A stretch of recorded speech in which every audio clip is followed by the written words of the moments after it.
What is man's greatest invention? Would it be fire?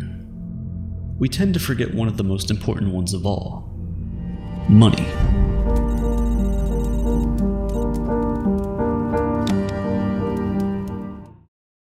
There's one invention that often slips through the cracks when we talk about mankind's greatest achievements: money.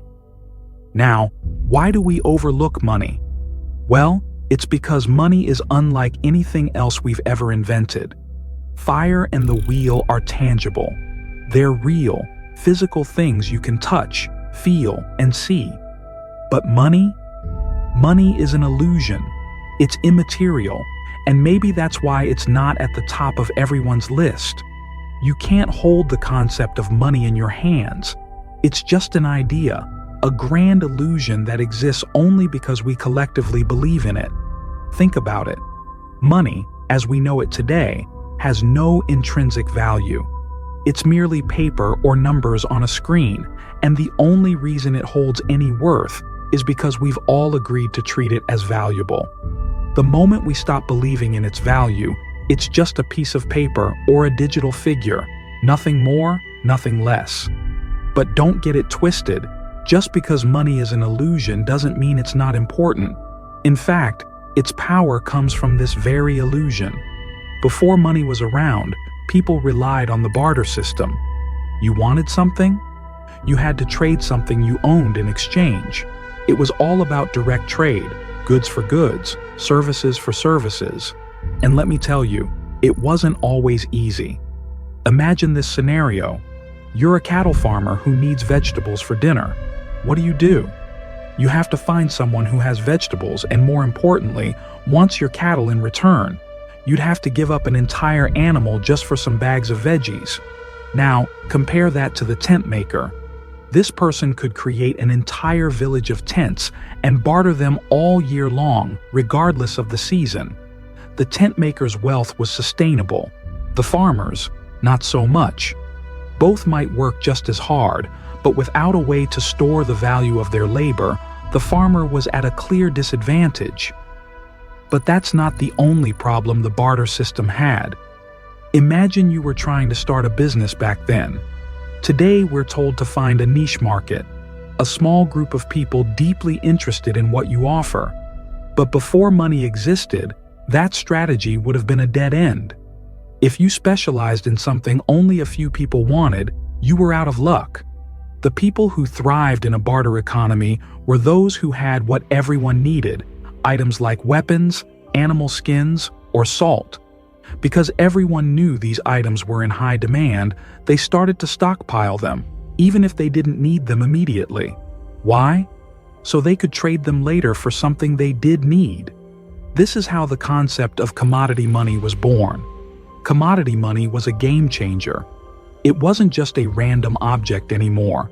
It was something that held value because everyone believed in its worth. People started trading not just for what they needed right then and there, but for what they could trade again in the future. Suddenly, trading became more flexible, and wealth could be stored for longer periods. However, even commodity money had its limitations. What happens when the thing you're using as money runs out or becomes scarce? You're back to square one, struggling to find someone who has what you need and wants what you have. This is where the brilliance of modern money comes in. Unlike commodity money, modern money doesn't have to be something everyone physically needs. It's purely an idea, a concept we all agree to buy into. Its value doesn't come from its physical form, but from the collective trust we place in it. We use it as a medium of exchange, a unit of account, and a store of value, and it works because we all play along. Money solves the problems of asymmetry, seasonality, and niche markets. It's a social construct that allows us to trade efficiently, store wealth over time, and buy things we may not even need right away. It's the glue that holds the economy together, making complex transactions possible and enabling the smooth flow of goods and services. But not just any item could serve as this early form of money. For something to truly hold value, it needed to be scarce. That's basic economics. If everyone can easily get something, it can't be worth much. This is why items like sand or seashells, although used in some cultures, didn't always cut it as currency. They were too common, too easy to come by. The key to a good currency is that it's valuable because it's not everywhere. The modern-day reality of money is an illusion that is so powerful that it controls economies, governments, and your wallet. Once upon a time, long before we swiped plastic cards or flashed digital wallets, people traded goods and services directly. Salt, weapons, even tiny collectibles like shells and beads were the currency of the day. You wanted something? You bartered for it. But as you can imagine, that system had its flaws. What if you didn't need what the other person was offering? Enter the concept of an IOU, a placeholder of value that changed everything. This brings us to the modern day, where money is more illusionary than ever. Governments and central banks have perfected the art of creating value out of thin air. Take the $10,000 Singapore banknote, for example. This single piece of paper, though no longer in production, is still legal tender and worth over $7,000. But here's the kicker: it costs less than 20 cents to produce. Yet, because of the trust in the fiat currency system, which is just a fancy way of saying because the government says so, it's as valuable as a hefty chunk of gold. But with great power comes great temptation. Modern governments, like the kings of old, have found ways to create money whenever they want. Need funds for a new project or to boost the economy? Just print more money. But there's a downside to this: inflation. If more money is printed than there are goods and services available, prices soar and the value of money plummets.